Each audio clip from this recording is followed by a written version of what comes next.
শুক্রবার মানেই তো ছুটির দিন, আর আমার জন্য শুক্রবার সাধারণত ঈদের দিন হয়ে থাকে। তবে যদি আমার বরের ছুটির দিন হয় তাহলে আমার কাছে ঈদের দিন মনে হয়, কারণ ওই দিন ও বাসায় থাকে।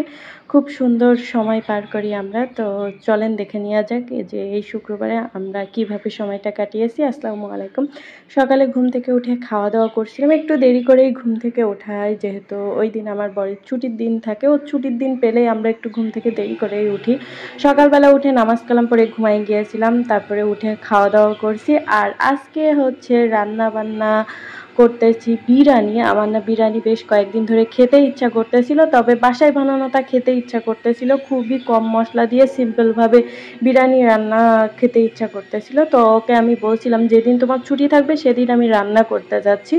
যেহেতু এই শুক্রবার ওর ছুটি ছিল, মাঝে মাঝে শুক্রবারে অফিস থাকে, তো দেখলাম যে এই শুক্রবারে ওর ছুটি আছে, তো বৃহস্পতিবারেই আমি ওকে বলে রাখছিলাম যে রাত্রেবেলা অফিস থেকে যখন আসবা তখন হচ্ছে মুরগি যা যা লাগে সব কিছুই আর কি নিয়ে আসবা। তো সব কিছু নিয়ে আসছিল, আমি ফ্রিজে রেখে দিয়েছিলাম। তারপরে এই যে রান্না বান্না করে নিলাম। আর ও তাড়াতাড়ি হচ্ছে আমাকে বলল যে তুমি তাড়াতাড়ি গোসল করে নামাজ কালাম পরে সব কিছু রেডি করে রাখো, আমি এসেই খাওয়া দাওয়া করতে যাচ্ছি। কারণ বিরিয়ানির গন্ধে মানে পুরা বাসা মৌ মৌ করতেছিল, মনে হচ্ছিল যেন এখনই খাওয়া দাওয়া শুরু করি। তারপরেও আসছে, আমরা খাওয়া দাওয়া করে নিয়েছি।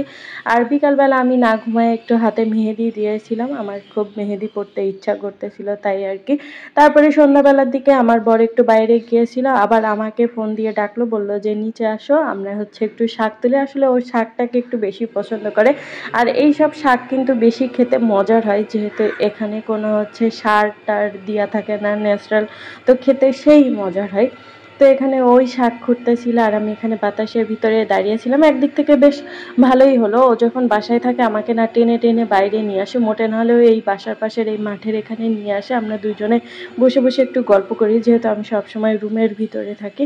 আর এখানে পরিবেশটা এত সুন্দর। এর আগের বছরে যখন আসছিলাম তখন এখানে কিন্তু পানি আর পানি ছিল, কিন্তু দেখেন এখন হচ্ছে পুরা জায়গায় বাসাবাড়ি হয়ে যাচ্ছে আস্তে আস্তে। তো আমরা এটাই আর কি ভাবতেছিলাম যে সময় কিভাবে চলে যাচ্ছে। আগে ছোটবেলায় মনে করেন যেরকম পরিবেশে বড় হয়েছিলাম গ্রামে, সেরকম পরিবেশ এখন আর পাওয়া যায় না। যাই হোক, ছোটবেলার দিনগুলোর কথা খুবই মনে পড়ে। আর এখানে আমার বরের অবস্থা দেখেন, ও যখন আমার পাশে এসে দাঁড়িয়েছি দেখতেছি যে পেট মোটা হয়ে আছে, মনে হচ্ছে পেটে বাচ্চা।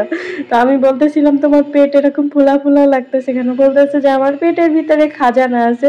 তো এখানে কি কি আছে আমি বের করতে বললাম।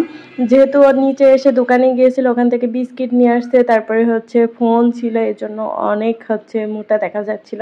তারপরে এখানে আমি একটু আইসক্রিম নিয়ে আসলাম, আইসক্রিমটাও কালকে নিয়ে আসছিল, অর্ধেক খাইছিলাম আর অর্ধেক রেখে দিয়েছিলাম।